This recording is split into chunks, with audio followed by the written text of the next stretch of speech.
যেমন 1 নম্বর তিনি বলেছেন জনগণের উদ্দেশ্যে যে আপনারা কি জানেন এমপিরা কত বেতন পায়? তিনি বলেছেন যে 1,72,000 টাকা বেতন তিনি পেয়েছেন। বাংলাদেশে কেউ শান্তি দেখেছেন? উনি অশান্তি সৃষ্টি করেছেন।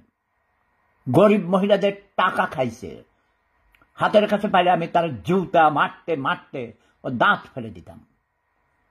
এ বেয়াদব একবার ভিয়েনাতে আসছিল কয়েক বছর আগে আমার পদধূলি গ্রহণ করতে, আমি তাকে অ্যাপয়েন্টমেন্ট দেই নাই, কারণ আমি বলেছি না, সময় নেই, আমার পদে কোনো ধুলি নেই, আর তাহলে তোমার দেখতে রাজাকারের মতো লাগে, সোরের মতো চেহারা দেখবেন। কিছুক্ষণ আগে আমি তার টকশো দেখেছিলাম। একটা ভণ্ড বদমাইশ, তার পরিবারের প্রত্যেকটি সদস্য বদমাইশ। তার এক মামা স্বরাষ্ট্রমন্ত্রী ছিল মকা আলমগীর, কোটি কোটি টাকা মেরেছে। ধান্দাবাজেরা যুদ্ধের সময় মকা আলমগীর সম্ভবত টাঙ্গাইল অথবা ময়মনসিংহের এসডিও ছিল, সরকারি চাকরি করেছে। এরা মুক্তিযুদ্ধে অংশগ্রহণ করেনি, এরা 420 টাউট বাটপার সব। এদেরকে সবাই জোতা মারবে। আপনারা সবাই শেখ হাসিনার হাতকে শক্তিশালী করুন, দেশের মানুষকে সচেতন করুন।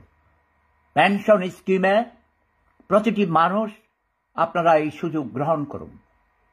আমি আমার 2 বউকে বলে দিয়েছি এবং তাদের টাকা আমি পাঠাবো।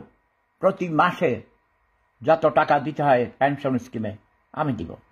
আমার আত্মীয় স্বজনের মধ্যে যারা আছেন, যারা যারা এই পেনশন স্কিমের আওতায় আসতে পারবেন, তারা প্রত্যেকেই আমার যারা যারা তোমরা আমাকে ভালোবাসো, জাহাঙ্গীর আলম যাদেরকে দেখছি, তোমরা সবাই এই ব্যাপারে মানুষকে উদ্বুদ্ধ করো, ভালো কাজে সরকারকে সহযোগিতা করা। এটা সরকার শেখ হাসিনার লাভ নেই, এই লাভ তোমাদের হবে, আমাদের জনগণের হবে।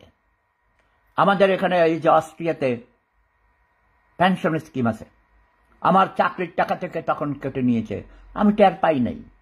এখন আমি বিনা পয়সায় চিকিৎসা করাইতে পারি, আমি ওষুধ কিনতে পারি, আমার আরো অনেক সোশ্যাল বেনিফিট আমি পাই, আমার নিরাপত্তা থেকে শুরু করে অনেক সুবিধা আমি পাই।